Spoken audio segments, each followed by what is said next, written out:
And now we're going to build the Z-axis. Just one wee thing that I was going to mention. This is one of the plates that hold the threaded rod and the rail, the smooth rod, to the body, or the T-slot or V-slot frame of the machine for the Z-axis. Now this here is an alternative version, which is, as you can see, pretty much identical. It doesn't have holes on it as of yet, but they are just very thin membranes, and this was printed in resin, which is really quite strong. It can be quite brittle, but it's really solid. And yeah, so the deal with that is it's meant to take a bearing. Now I thought I had bearings around, but I don't. The ones that I've got are too small. And the deal is, you've got your bearing, it sits in there, and instead of the Z-axis lead screw or threaded rod spinning or grinding against this here, it's now got something that will rotate with it, giving you a smoother Z-axis. So I might swap them out. I'll need to look for the bearings for that, because that is currently a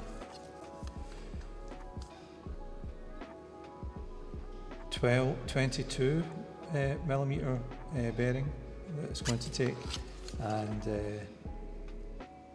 yeah, the inside one's about 17. So I'd maybe either need to have a proper rummage around and find those, because I've also got wheels and all that would probably fit in there, or I just order them. So let's get started, shall we? First we have the two Z-axis motors, as we see here. We'll need to build those, then attach them to the frame, and then add in all the parts and the X-axis, and have that all assembled before we can put it onto the X-axis. So that's going to take quite a lot of fiddling about just now. Always read the instructions, or it goes slow like I'm doing just now. The Z-axis needs these plates put on it. Now the deal with these plates is that they go flush up against the extrusion. Now if we imagine that standing up, I believe it's meant to sit something like this, and then you've got your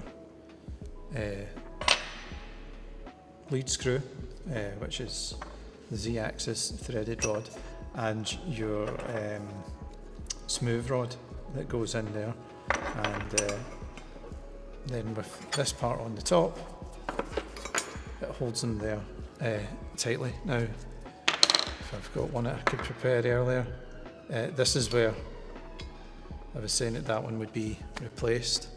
That looks like it would be quite cool if it fitted in there. Maybe an even more heavy duty replacement would be that I drill this hole out bigger so that the lead screw goes all the way through into the washer, and then the washer clamps down on top of this metal thing. I don't know, that's just ideas. So we don't need that right now. We're going to need some, I think it's 3M or M3 or M4, is it there? Screws. Let me just see where we are. We have, is this some here? 8 pieces. I don't think that's what it's asking for me for. It's quite odd that, oh no, they're on the other page. So they're asking for M3 6mm ones. Right, okay, that's fine. And there should be like loads of these kicking about. We had a, that's M4 6. You sure it said M3 6? Was I reading that wrong?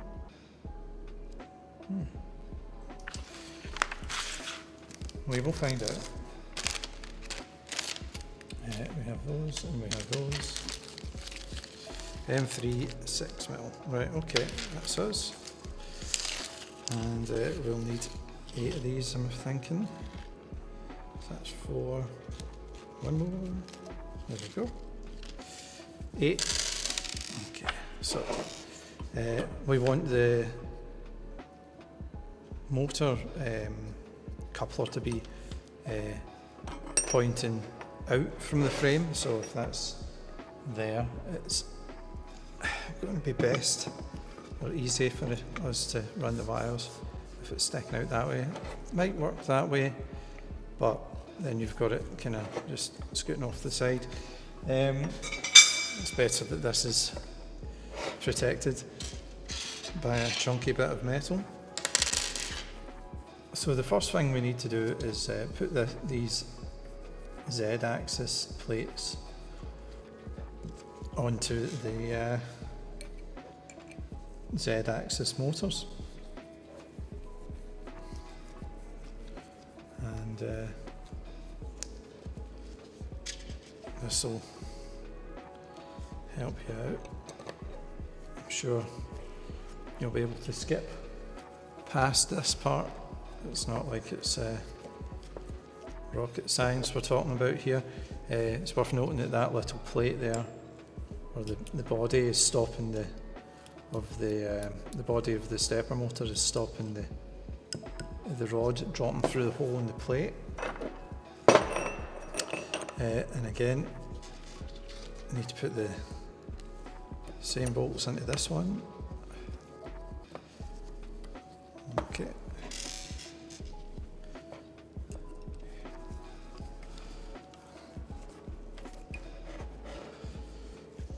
Okay. 4 of those. That's that. Now we need the plates. Now I don't think there's anything actually special about these. They don't seem to be marked. Nope, they've just got the threaded parts on the inside. And yeah, that's about it. Okay, so that's fine. We can put that there, put that here.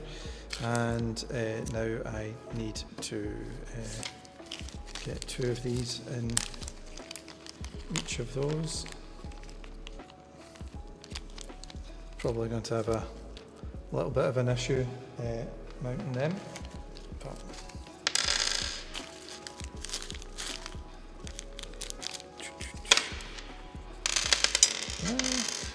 just tighten up my gloves.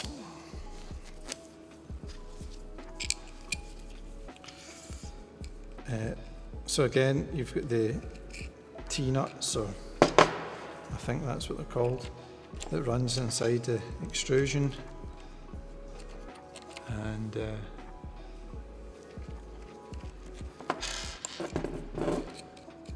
they'll lock up when they begin to seat inside of this.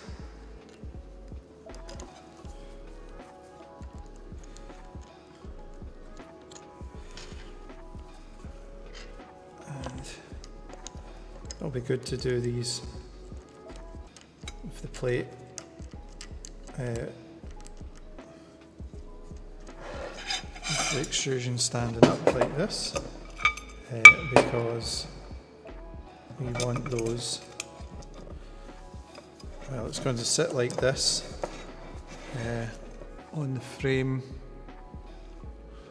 of the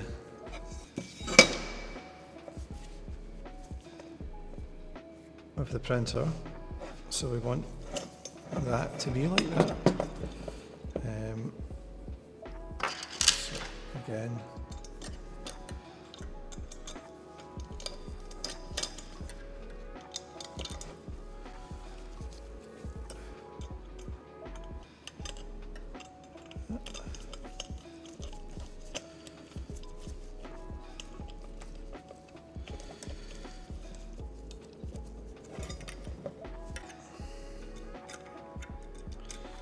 so unlike some printers where the Z-axis and the Y-axis are already assembled,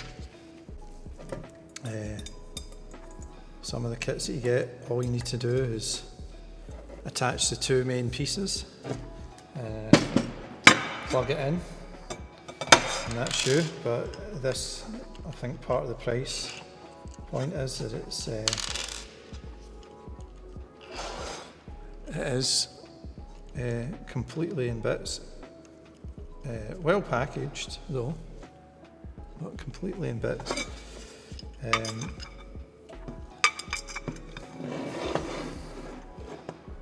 And it'll take you a lot longer before you get started printing. So I would set away a day or two, and I wouldn't rush it, because any of that time you think you're cutting when you're building the thing is going to come back and bite you when it comes to actually setting it up and getting it running. So you might as well make sure it's built properly and it's good to go. Okay, so I've tightened them up fairly tight. I'm not going to go crazy with them because I'll probably have to retighten them once it's on the actual machine. And I suppose the next part then is to start looking at putting the rods on. So we're going to need a bit more room here. We have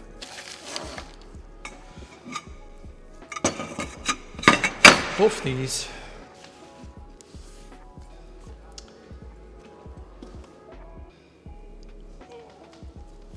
This thing here and some rods. So how should we do this first? I think maybe if I thread that in there. Okay, so what I'm doing is I'm just feeding that into the nut and leaving a bit out, and then I can put the other pole in there, and from here we can see that that'll go in there and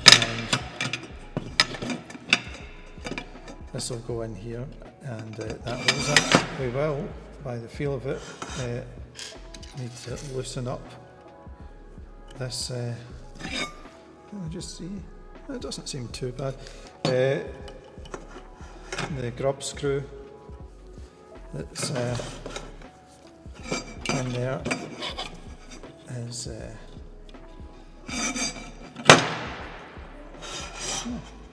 oh wait a minute, is that? Oh yeah, there's two grub screws on it. One was halfway in, the other one was all the way in, so that should, yeah, just slot in nicely. And tighten that there as well. Okay, so if I just give that a good tighten.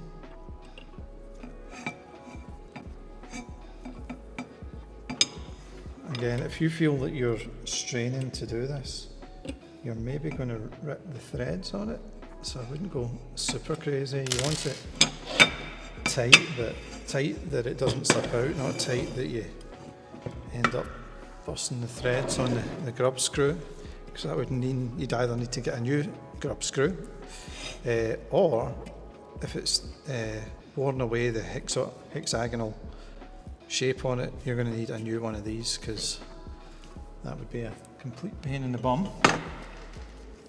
And here we are, the other threaded rod. Now I suppose it's not guaranteed, but when I was earlier trying to figure out where these all went,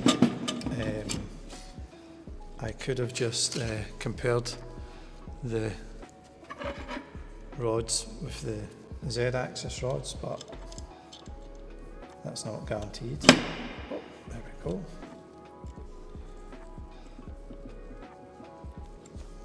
So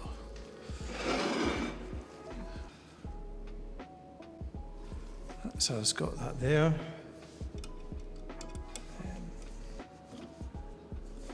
And there we go.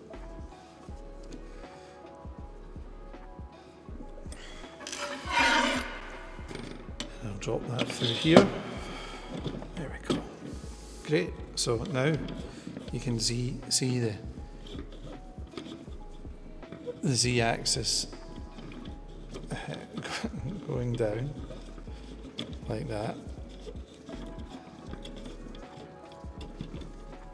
Oh, I think that's us. What is that? Yeah. So, what's happened there?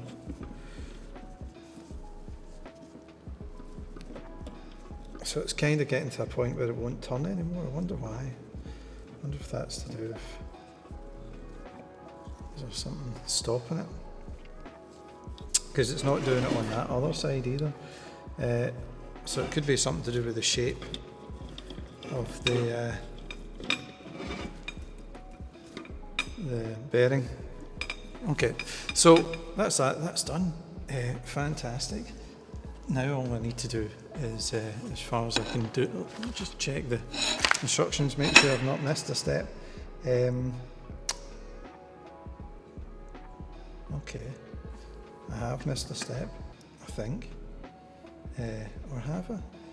Do you only, so I've seen before that you get these wee rings that have got Allen bolts in them, and it's kind of like it works the same way as that. It locks it in place. I'm wondering if you only get like 2. I think you only get 2. There we go. Which is okay. Fair enough. I don't suppose it's not. It's going anywhere. But you know, with these bits, and if I, you know, want to then put a washer in there, how's that going to work? I don't know. So now let me just see. This is a part where I had previously thought I could replace that there. That would be quite cool. For just now, these little round rings are what we're going to be using to put on the top here, because I'm hoping that once it's up there, yeah, so this is going to sit up there. And again, it's got grub screws in it, so it's good today's a day where I'm remembering my words. And we now need to get the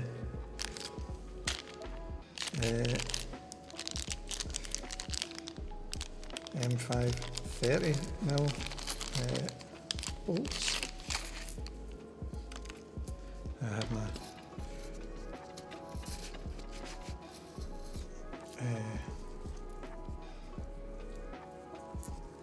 trusty dusty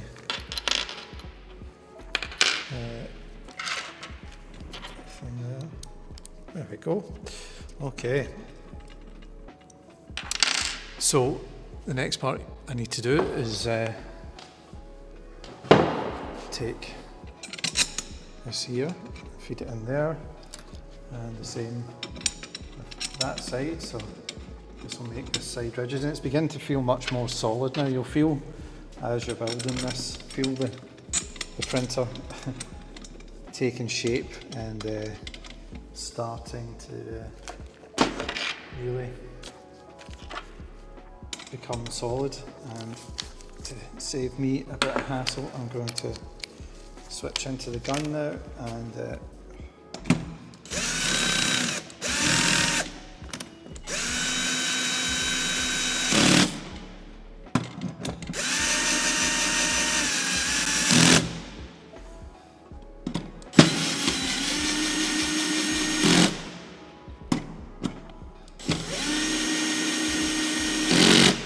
okay. So now that is this side, and that side screwed in. We could probably tighten them up a bit because I suspect they are not so great. There's another thing that I've jumped the gun again. It's too rushed. These plates need to go on top.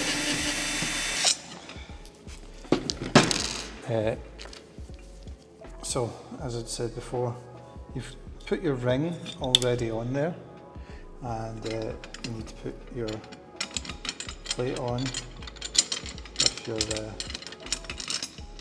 bolts. I had some thing in my imagination thinking what was going to happen was I was going to use more of the T-slot nuts. Now we can see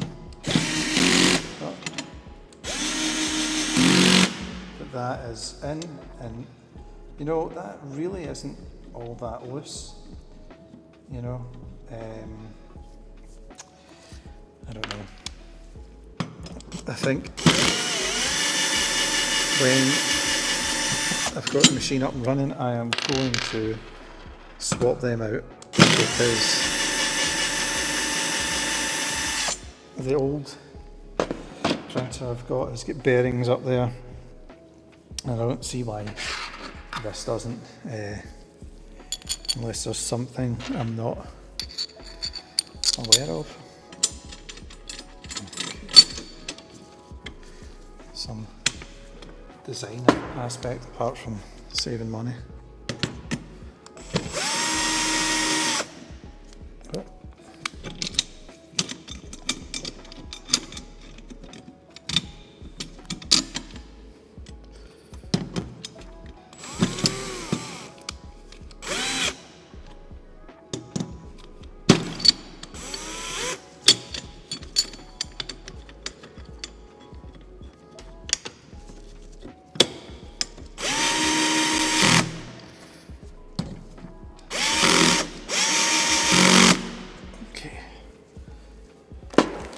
That's good, that's nice and solid.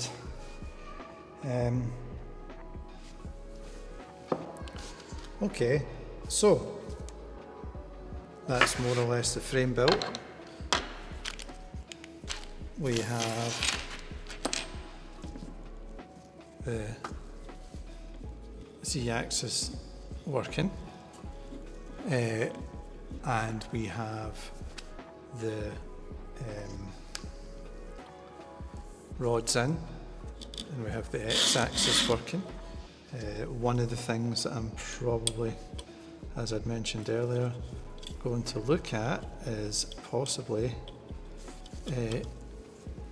changing out this Z-axis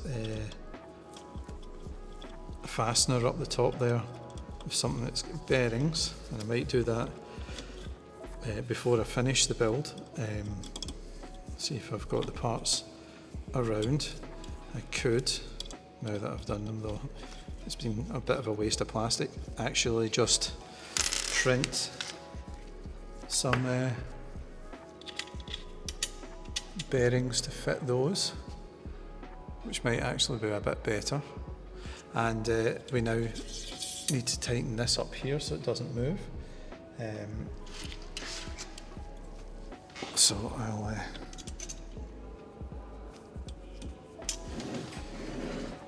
so what I'll do is I'll get that into your, so as I was saying, that's the washer that would fit, but I could actually just print new washers, new bits with smaller washer holes. That would, smaller bearing holes, that would probably save me time from having to go and order up ones. Once this is in, I run the ring up here. Okay, and make sure that's good and tight.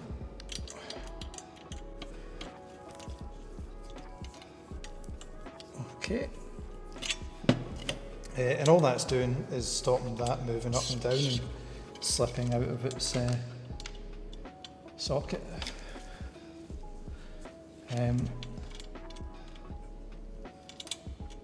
Okay.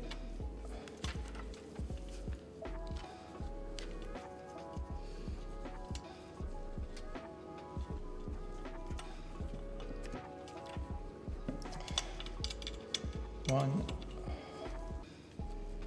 two, okay.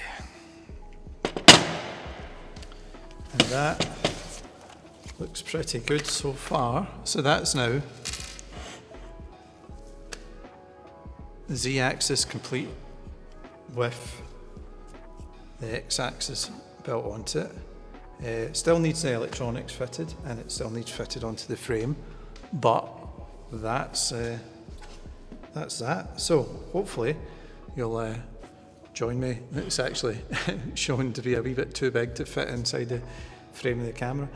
Hopefully you'll join me next time when I connect it up to the body and yeah, finish the frame. Great, see you then.